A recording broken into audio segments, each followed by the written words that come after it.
Buddy, Phil Rowley here with Fly Fish Food.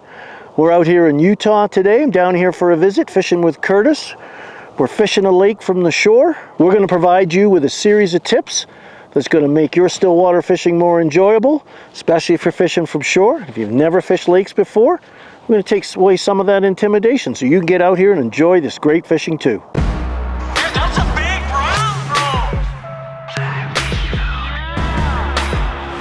So whenever you fly fish a lake, you always want to invest 5, 10, 15 minutes snooping around the shoreline.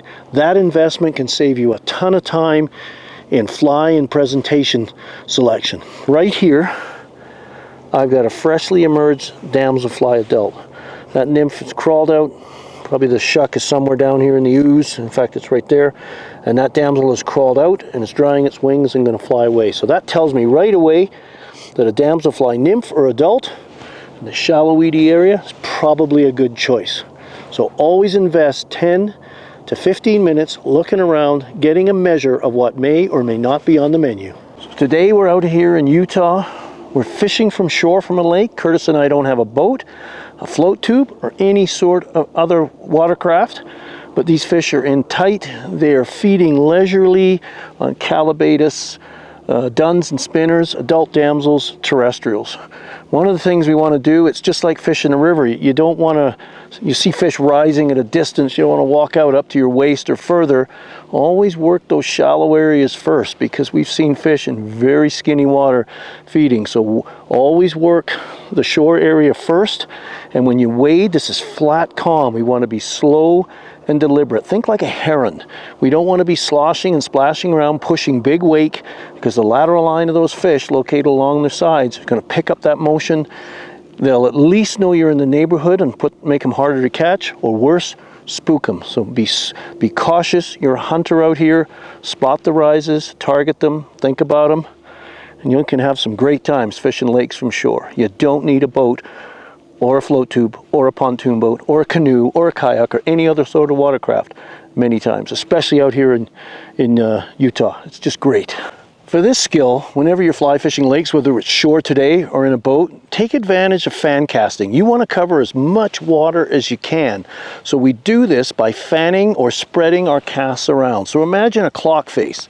That's 9 o'clock, that's 3 o'clock. You want to avoid the temptation of always fishing straight out in front of you. Spray it around, so fish it. If you can, fish at 9 o'clock, 10 o'clock, 11, 12, 1, 2, 3.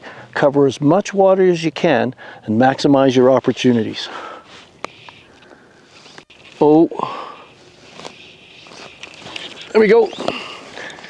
He ate the nymph, I think. Yep, ate the nymph, ate the little striptease damsel hanging off the back end. That was cool. These fish had just been rising in really skinny water, and they fight good when they're in the shallows like this. So he's going left, we'll give him a little right pressure. So Curtis and I had just been walking the shore here, and fish rising, driving us crazy, because you cast left, fish rolls right. Cast far, fish rolls in tight. And this one swirled at the adult damsel I've got on top here, one of Landon Meyer's new patterns. And he ate a little damsel nymph trailing out the back, about 4 or 5 feet behind. Nice little Bonneville cut, I'm told these are. There he goes, he's showing his sides, he's a little tuckered. There we go, he's got that little striptease damsel nestled in the scissors of his jaws there. He really whacked it. There he goes. Have a nice breath, thanks for playing. There it is right there, just a little micro